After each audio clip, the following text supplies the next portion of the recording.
Donald Trump would rather have not have a confirmed attorney general leading the Department of Justice and leave the door open for a potential weaponization slush fund, right? Because this could be resolved real quick. Not for me. I don't think Blanche is fit to serve. He's Trump's personal lawyer, and has been acting exactly like that since he got into the DOJ. Right. He's been the number two since Pam Bondi was. They showed her the door. He's been acting ever since. He hasn't stopped being Trump's personal lawyer.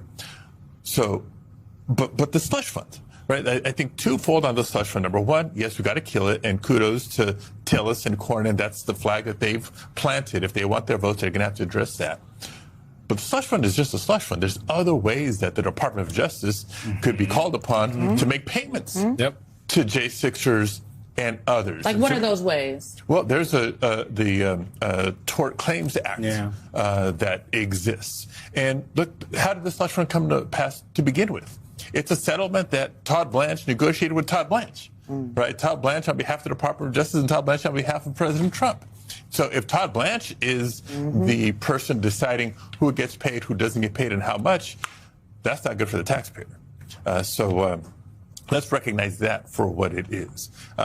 Why was this urgency of, no, he needs to be confirmed before this August recess, right? And all of a sudden the votes aren't there, so they're going to take their foot off the gas. They're still working. And there was already chatter of, well, maybe they're going to have language and something in writing to satisfy Tillis and Cornyn.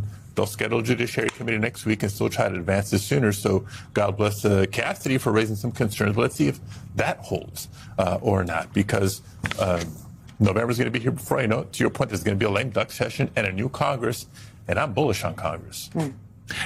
It's not just Tillis, it's not just Cornyn, it's not just Cassidy. There are other GOP senators. Our colleague Michael Schnell wrote a headline, "The GOP will vote over Todd Blanche is suddenly very real."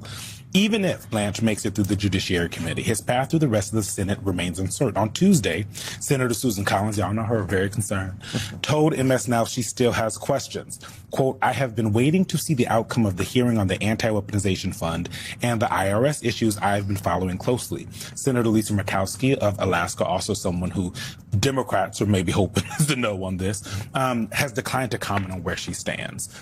When you talk to your colleagues, are you surprised that they have been standing as firm as they have? Or is it all a show? I've been talking to both folks that work on the Hill and also reporters who've been working there for a long time, right? And the question is this all just for show? Is it just so they can go back home and say, you know, I really did give him the 1-2, and at the end of the day, he sails through? It was the shake for me. That's the 1-2. That's what it is. Sadly, it remains to be seen, because I hear a lot of it behind closed doors, right? We're maybe in an anteroom or behind a committee room or what have you, and I hear a lot of the concerns, whether it's about Todd Blanche, a number of the cabinet members, including Pete Hegseth, right, especially right now. We heard about the politicization of how they're either awarding grant dollars in different departments, including the Department of Energy, or taking back dollars and canceling projects based on, well, did this state vote for Trump or did this state vote for Harris? Right? That's blatant. Our colleagues know it, both sides of the aisle. But which ones have the courage to act on that, to say publicly and to break, because it is wrong? Have you asked them why they tell you this behind closed doors and then they get mealy-mouthed in front of cameras? Have you asked them where their courage is, where their own self-worth is? Did you ask them where's the spine? Do you know what I mean? I just it seems dramatic, but like it's true. Right. Like the president's playing them for fools. So what is the reason? And kicking them out of Congress. Why?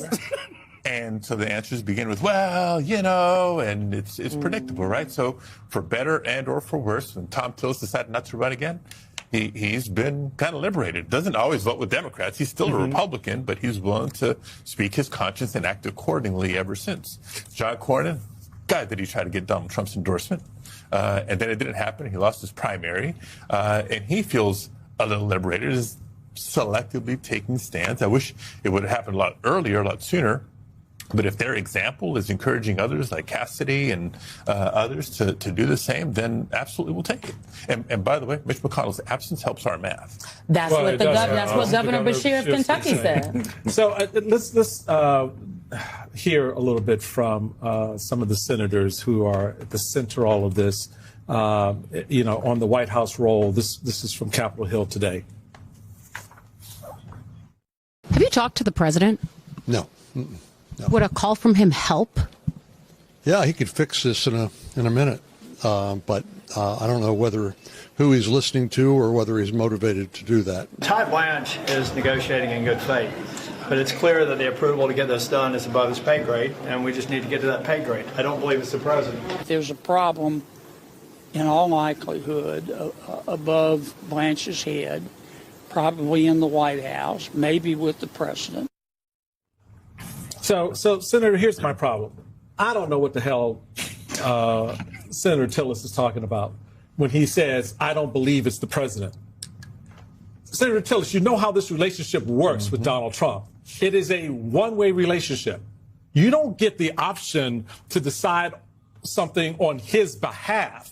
You don't get to go into a room and negotiate something without him having told you beforehand what you're going to say and what you're going to do and what the outcome he wants to be when you leave that room. So please don't play us for stupid 11 years into this, thinking that somehow the president's lawyer, a man who admitted in a public hearing, I am the president's lawyer. Oh, I forgot, I'm the acting attorney general, is acting on his own and making this decision on his own. And the second piece, Senator, I'll put on here real quick, is not only is that not true, whatever's agreed upon, Donald Trump has to sign off on this.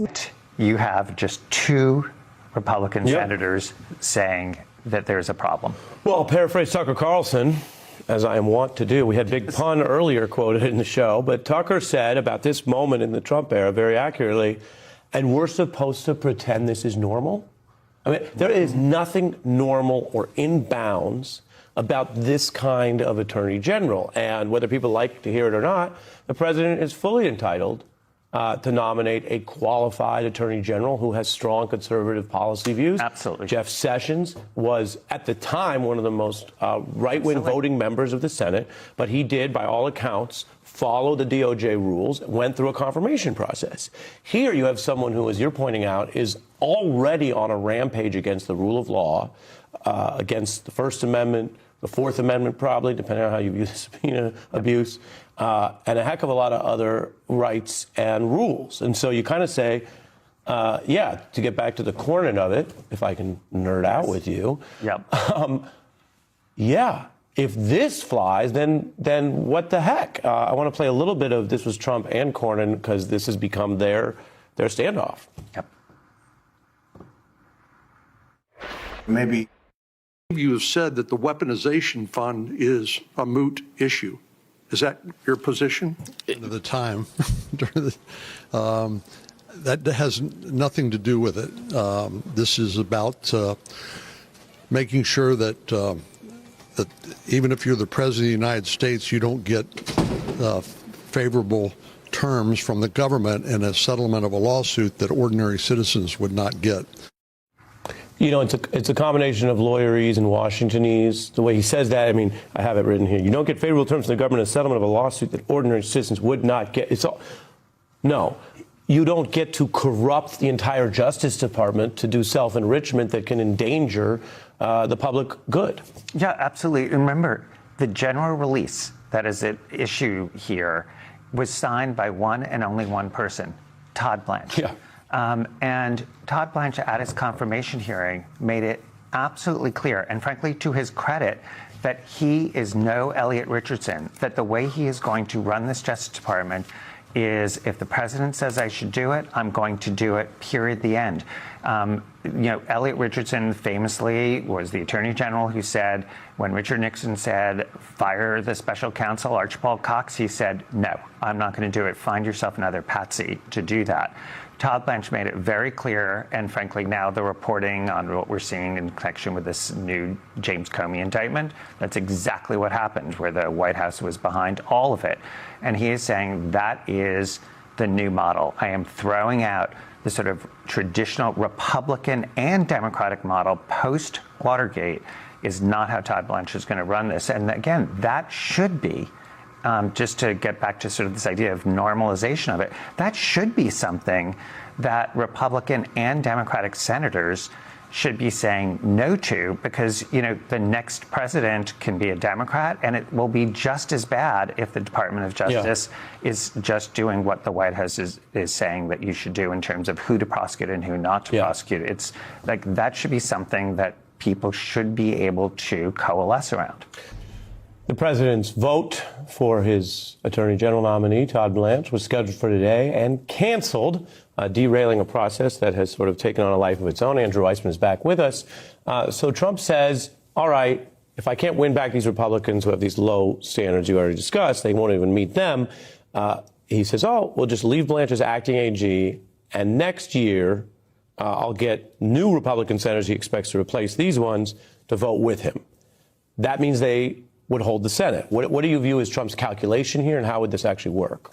So there are a couple things. One, he can bet on the fact that the Republicans will hold the Senate, but that's a risk. Who knows? It may not happen, in which case you could easily imagine the Democratic majority saying no and saying, you know what, you have to have somebody who is more moderate.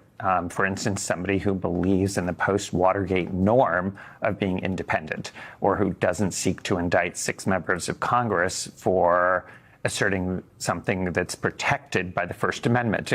Good grief, guys. The Republican exodus is getting harder to ignore. More and more of them are backing away from Trump, and on this issue, some are effectively lining up with Democrats. Meanwhile, Trump and Todd Blanche look less like they are fighting for confirmation and more like they are retreating from Washington, hoping the controversy disappears if they simply stop talking about it. Maybe the plan is to leave Blanche in place as acting Attorney General for the rest of the term and wait for a friendlier Senate. But that is an enormous gamble.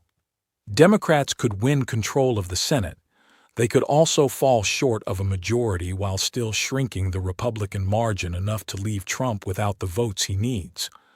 Either way, Trump could enter January or February of 2027 in a significantly weaker position than he is in today, with a new Congress, new senators, and even less room to maneuver. And that is what makes this such an obvious political miscalculation. Trump assumed that because Republican senators approved his nominees at the beginning of the administration, they would continue rubber-stamping every person he sent them. But the incentives have changed, Donald. The political environment is different. The midterms are approaching, your numbers are collapsing, and Republicans are starting to think about their own survival. Let me be clear. I am not suddenly crediting these senators with extraordinary courage or moral conviction. Many of them enabled Trump for years. Some supported policies every bit as reckless as his. But politics is about calculation, and right now Trump is becoming a liability. He has never been broadly popular, but there have been moments when his influence was stronger and moments when it was weaker. At this moment, he is near the bottom, and he could still fall further. Then he chose an attorney general nominee whose entire resume screams personal loyalty. Blanche was selected to protect Trump, strengthen Trump, and give Trump more control over the institution that might otherwise investigate him. But the attorney general is not supposed to function like an ordinary cabinet secretary. That office is deliberately expected to maintain some distance from the president, especially when criminal investigations, prosecutions, and personal financial interests are involved. Trump treated that tradition with contempt. He wanted a personal lawyer wearing the title of Attorney General, and now even members of his own party are hesitating. That is why he is losing this fight.